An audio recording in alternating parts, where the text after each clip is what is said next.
नमस्कार विद्यार्थी मित्र हो. 5 जूनच्या चालू घडामोडीमध्ये तुम्हा सर्वांचं स्वागत आहे. त्याच्या अगोदर तुम्हा सर्वांचे मनापासून आभार. तुम्ही व्हिडिओजला हा जो रिस्पॉन्स देत आहात त्याबद्दल खरंच मनापासून आभार. सर्वांना परत एक विनंती की तुमच्या मित्रांसोबत हा व्हिडिओ नक्की शेअर करा.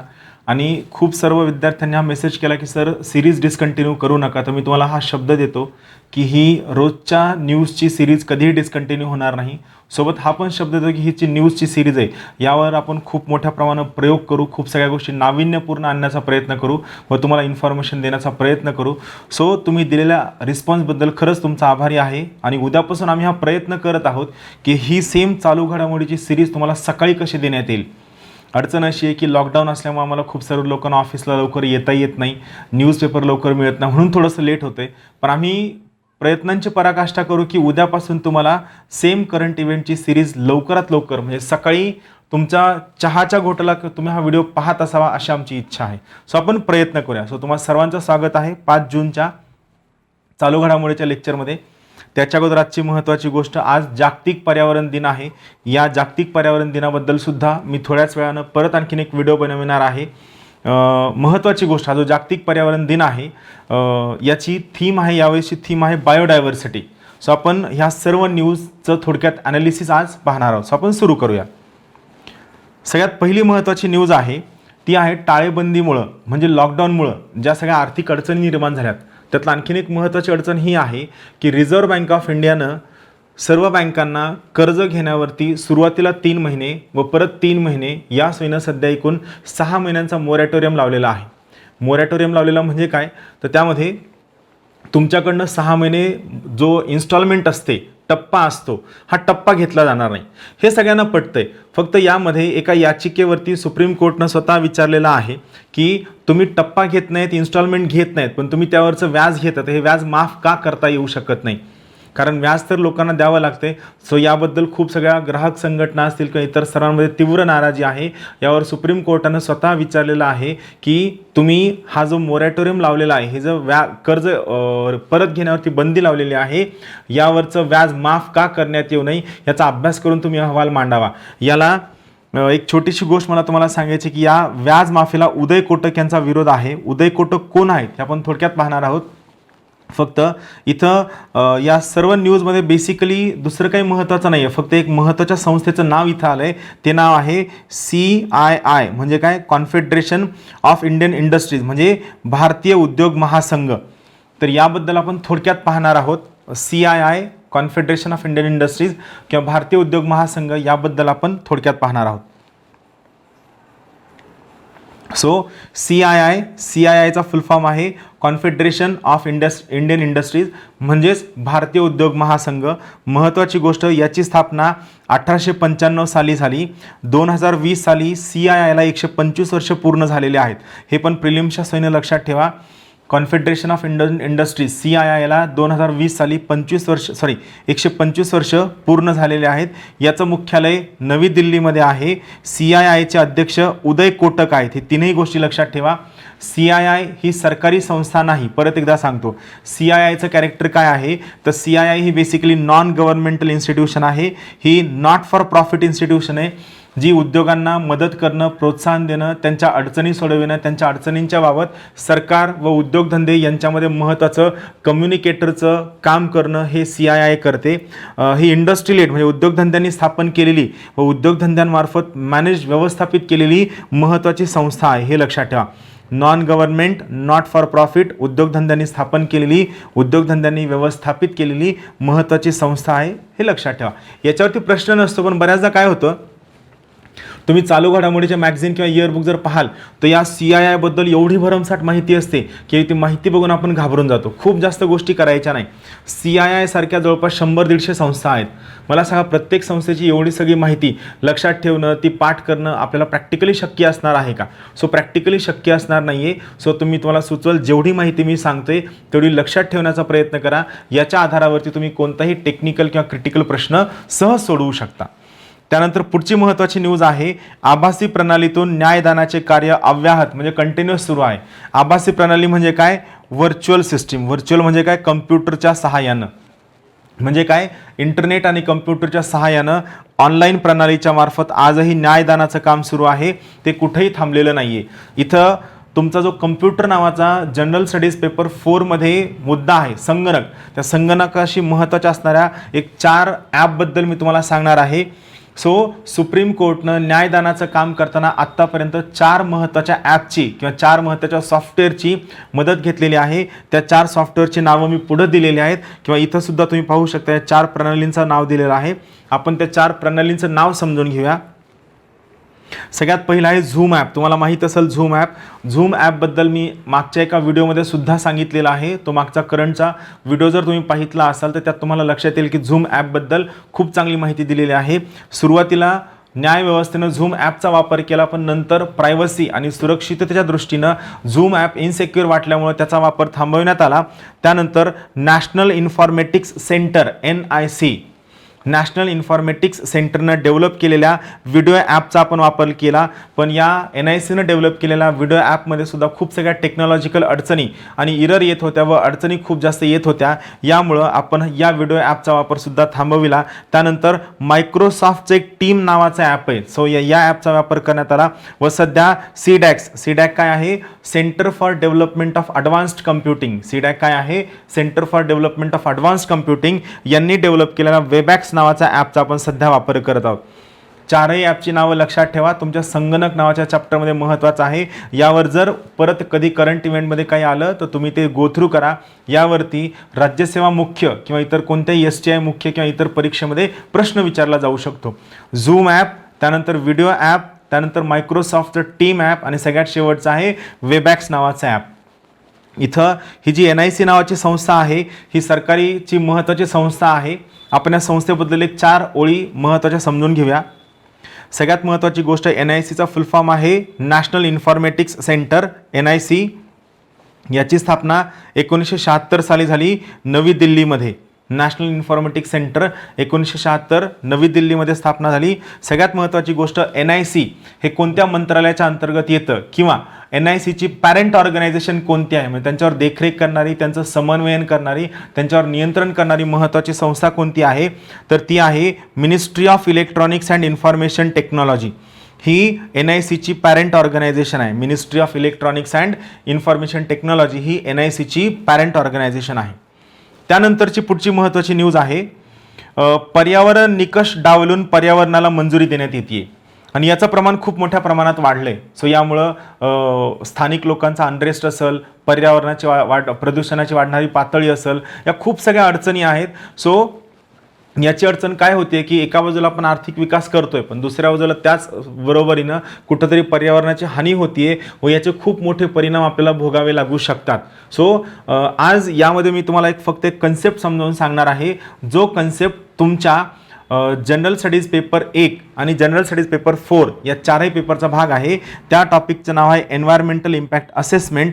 आणि सगळ्यात महत्त्वाची गोष्ट, या सर्व प्रकारच्या उद्योगधंद्यांच्या प्रकल्पांना मंजुरी देताना कोणती प्रोसेस फॉलो केली जाते ती प्रोसेस मी तुम्हाला सांगणार आहे. जर कळलं ठीक आहे, नाही कळलं तर काही अडचण नाही, यावरती प्रश्न येत नाही. पण तुम्हाला माहीत असावं, बऱ्याचदा तुम्हाला लक्षात येत असेल की राज्यसेवेच्या प्रश्नांची विचारण्याची डेप्थ थोडी वाढत चालली आहे. सो ठीक आहे, आता प्रश्न सोपे येतीलही, पण माझं काय म्हणणं आहे की let us B prepared for worst type of questions. अवघड प्रकारच्या प्रश्नांची आपण आजपासून तयारी करून ठेवूया. सो आपण समजून घेऊया की या प्रकारच्या उद्योगांच्या प्रकल्पांना एन्व्हायरमेंटल क्लिअरन्स म्हणजे पर्यावरणीय मान्यता देत असताना काय प्रोसेस फॉलो केली जाते, आपण छोट्या किंवा सोप्या भाषेत समजून घेऊया. बघा, सगळ्यात अगोदर काय असतं की ज्या प्रकल्पाला ती मान्यता दिली गेली आहे तर तिथून ती जी साईट आहे त्या साईटचं सिलेक्शन केलं जातं. मग त्या साईटचं सिलेक्शन केल्यानंतर त्या साईटवरती एन्व्हायरमेंटल इम्पॅक्ट असेसमेंट केला जातो. एन्व्हायरमेंटल इम्पॅक्ट असेसमेंट म्हणजे काय, तर यामध्ये काय असतं की तिथं प्रकल्प उभा राहिल्यानंतर त्या प्रकल्पाचा तिथलच्या एन्व्हायरमेंटवर काय परिणाम होईल हे तिथं अभ्यास केला जातो. याला आपण काय म्हणतो EIA म्हणजे एन्व्हायरमेंटल इम्पॅक्ट असेसमेंट केला जातो. स्टार्ट केलं जातं, साईटचं सिलेक्शन केलं जातं, मग त्या ठिकाणी एन्व्हायरमेंटल इम्पॅक्ट असेसमेंट केला जातो.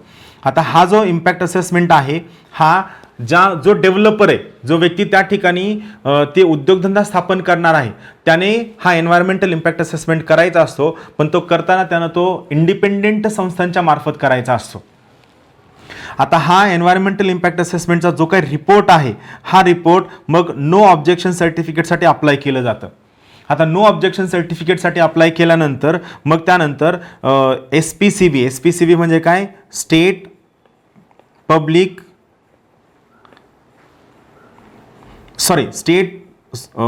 पोल्युशन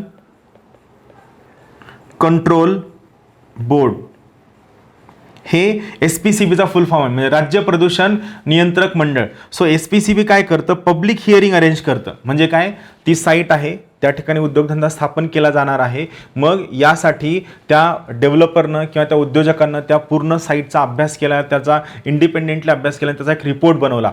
हा रिपोर्ट त्यांनी नो ऑब्जेक्शन सर्टिफिकेटसाठी राज्य प्रदूषण नियामक मंडळाकडे पाठवलं. मग राज्य नियामक प्रदूषण मंडळ काय करेल, आता हा रिपोर्ट गेल्यानं मग पब्लिक हिअरिंग करेल. पब्लिक हिअरिंग म्हणजे ज्या ठिकाणी उद्योगधंदा होणार आहे त्या ठिकाणी जी सर्व लोक राहतात, या लोकांना, या लोकांच्या आयुष्यावर, त्यांच्या जगण्यावर, त्यांच्या आरोग्यावर, त्यांच्या शिक्षणावर, त्यांच्या राहणीमानावर, त्यांच्या उपजीविकेच्या साधनावर या उद्योगधंद्याचा काय परिणाम होणार आहे व त्यासाठी त्या लोकांची मान्यता आहे का, यासाठी तिथलच्या सर्व ज्या ग्रामपंचायती आहेत, या ग्रामपंचायतीच्या सहाय्याने स्टेट पोल्युशन कंट्रोल बोर्ड त्या ठिकाणी पब्लिक हिअरिंग म्हणजे जनसुनावणी घेतं. महत्त्वाचा शब्द आहे जनसुनावणी घेतं. आता ही जनसुनावणी घेतल्यानंतर मग ज्यानं प्रोजेक्टला अप्लाय केलेला आहे तो काय करतो, तो एन्व्हायरमेंटल क्लिअरन्स असेल, त्यानंतर जे काही रिक्वायरमेंट डॉक्युमेंट्स असतील आणि नो ऑब्जेक्शन सर्टिफिकेट आणि state public pollution control board ह्या सगळ्यांचा रिपोर्ट त्या ठिकाणी मांडतो. आता हे सगळं झाल्यानंतर म्हणजे बघा, एन्व्हायरमेंटल इम्पॅक्ट असेसमेंट झाला आहे, त्याचा रिपोर्ट आला आहे, रिपोर्ट स्टेट प्रदूषण नियंत्रण बोर्डाकडे आला आहे, त्यांनी पब्लिक हिअरिंग अरेंज केली. आता हे सगळं जे घडलं आहे या सगळ्यांचा एक रिपोर्ट बनवला जातो आणि हा रिपोर्ट दिला जातो एन्व्हायरमेंट अप्रेझल कमिटीकडं. हा रिपोर्ट कोणाकडे दिला जातो, एन्व्हायरमेंटल अप्रेझल कमिटीकडे, म्हणजे पर्यावरणाचं मूल्यांकन करणाऱ्या समितीकडे हा रिपोर्ट दिला जातो. आता या समितीचं काय काम असतं, पहिलं काम असतं मग काय काय ऑप्शन्स असतात. पहिलं ऑप्शन आहे समिती त्याला रिजेक्ट करू शकते, दुसरं ऑप्शन समिती त्याला ॲक्सेप्ट करू शकते, किंवा ही जी एन्व्हायरमेंटल अप्रेझल कमिटी आहे ही त्या अहवालामध्ये, त्या प्रोजेक्टमध्ये बदल सुचवू शकते. बदल सुचविल्यानंतर मग परत हा अहवाल परत एकदा त्या एन्व्हायरमेंटल इम्पॅक्ट असेसमेंटकडे जातो आणि परत सगळ्या गोष्टी रिपीट होतात. सो सुरुवात करणं, साईट सिलेक्ट करणं, त्याचा एन्व्हायरमेंटल इम्पॅक्ट असेसमेंट करणं, तो रिपोर्ट SPCBला सबमिट करणं, त्याच्यावरती पब्लिक हिअरिंग घेणं, त्यानंतर एन्व्हायरमेंट अप्रेझल कमिटीकडे हे पाठवणं आणि एन्व्हायरमेंट अप्रेझल कमिटीनं त्याला मान्यता देणं. जर मान्यता दिली त्या ठिकाणी तुम्ही उद्योगधंदे स्थापन करू शकता, मान्यता दिली नाही त्या ठिकाणी तुम्ही उद्योगधंदे स्थापन करू शकत नाही. किंवा जर या एन्व्हायरमेंट अप्रेझल कमिटीनं काही सुधारणा सुचवल्या तर या सर्व सुधारणांसहित तुम्हाला परत ती गोष्ट रिपीट करावी लागते. या पद्धतीनं कोणत्याही उद्योगधंद्यांना ज्या ठिकाणी पर्यावरण हानी पोहोचत असेल त्याची मान्यता मिळवण्यासाठी या सर्व प्रोसेसमधनं जावं लागतं. तर मागच्या न्यूजचं म्हणणं हेच आहे की या प्रकारच्या एन्व्हायरमेंटल अप्रेझल कमिटीचे खूप सगळ्या नियमांना हरताळ फासून खूप पटपट किंवा खूप जास्त गतीनं सर्व मान्यता देण्यात येत आहेत. सो हे कुठंतरी थांबायला हवं, ज्यावरून आपण पर्यावरणाची हानी थांबवू शकतो. त्यानंतर तुम्हाला आठवत असेल मागच्या काही न्यूजमध्ये मी सांगितलं होतं की जागतिक व्यापार संघटनेनं हायड्रोक्सीक्लोरोक्विनच्या ट्रायलवरती बंदी घातली होती. मी तुम्हाला त्या ट्रायलचं नावसुद्धा सांगितलं, आठवतं तर त्या ट्रायलचं नाव होतं सॉलिडॅरिटी ट्रायल. सॉलिडॅरिटी ट्रायल म्हणजे काय, एकता चाचण्या, ज्यामध्ये काय होतं की वर्ल्ड हेल्थ ऑर्गनायझेशन, खूप सगळ्या फार्मास्युटिकल कंपन्या, खूप सगळ्या NGO, खूप सर्व देश हे एकत्रित येऊन एका महत्त्वाच्या औषधाची क्लिनिकल ट्रायल म्हणजे काय, निदान चाचणी घेतात. तर या हायड्रोक्सीक्लोरोक्विनचे खूप सर्व दुष्परिणाम त्यांना होतील असं वाटत होतं, म्हणून त्यांनी यालावरती बंदी घातली होती की ट्रायल करता कामा नये. पण रिसेंट निष्कर्ष असे आढळले आहेत की हायड्रोक्सीक्लोरोक्विन वापरल्यामुळं खूप सर्व ठिकाणी कोरोनाचा प्रसार कमी होण्यासाठी व लवकर रिकव्हरी होण्यासाठी मदत मिळत आहे. सो त्यामुळं जागतिक व्यापार संघटनेनं हायड्रोक्सीक्लोरोक्विनच्या चाचण्या परत सुरू होतील याचं परत एकदा सूतोवाच केलेला आहे.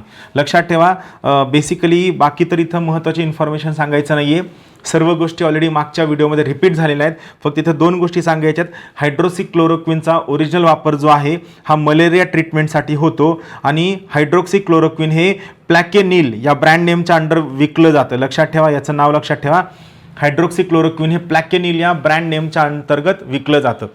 दोन महत्त्वाची औषधं आहेत. हायड्रोक्सीक्लोरोक्विनचा वापर हा मलेरियाच्या ट्रीटमेंटसाठी होतो, 3 दिवसांपूर्वीच्या व्हिडिओमध्ये मी आणखीन एक औषधीचं नाव घेतलं होतं. ते नाव होतं रॅमडेसिवीर. त्याचा वापर इबोलाच्या ट्रीटमेंटसाठी होतो. नावं लक्षात ठेवा.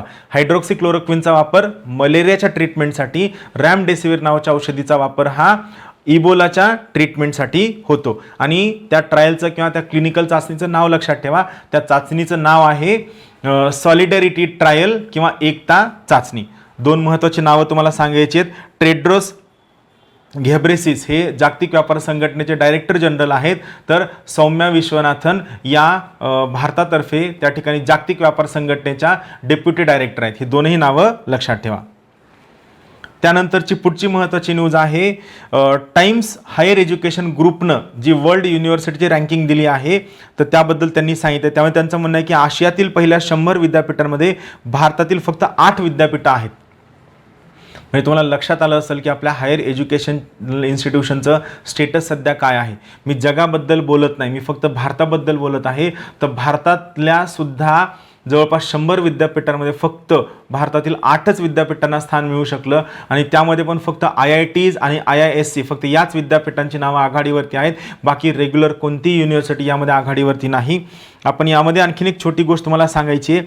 तर यामध्ये भारताची जी सगळ्यात अग्रणी असणारी संस्था आहे तिचं नाव आहे इंडियन इन्स्टिट्यूट ऑफ सायन्स. ही सगळ्यात वरती आहे आणि या संस्थेची रँकसुद्धा 36वी आहे. म्हणजे विचार करा, पहिल्या आशिया खंडातील पहिल्या 35 विद्यापीठांमध्ये भारतातील एकही विद्यापीठ नाही.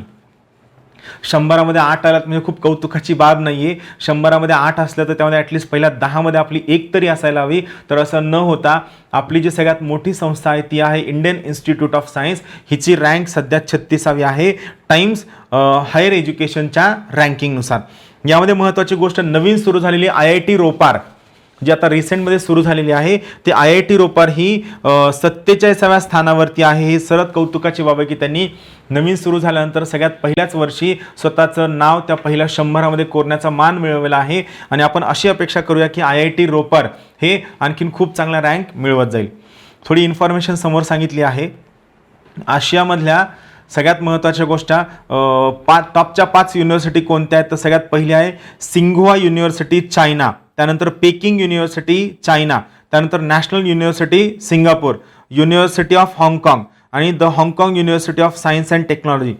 म्हणजे टेक्निकली जर बघायला गेलं तर पहिल्या 5 पैकी 4 संस्था या चायनाच्या. जस्ट इमॅजिन करा, 100मधलं सोडून द्या, पहिल्या 5 पैकी 4 या चीनच्या आहेत, एक सिंगापूरची आहे. काल आपण सिंगापूरचं जॉग्राफिकल लोकेशन बघितलं, तुम्हाला आठवत असेल सिंगापूर हे एक सिटी स्टेट आहे. तर सिंगापूर सिटी स्टेट असतानाही त्यांची एक युनिव्हर्सिटी आशिया खंडातील टॉपच्या 3 नंबरची सगळ्यात मोठी युनिव्हर्सिटी आहे आणि भारताची सगळ्यात पहिली युनिव्हर्सिटीचं रँक लागते 36वी रँक. जस्ट विचार करा आपल्याला किती मोठा पल्ला गाठायचा आहे.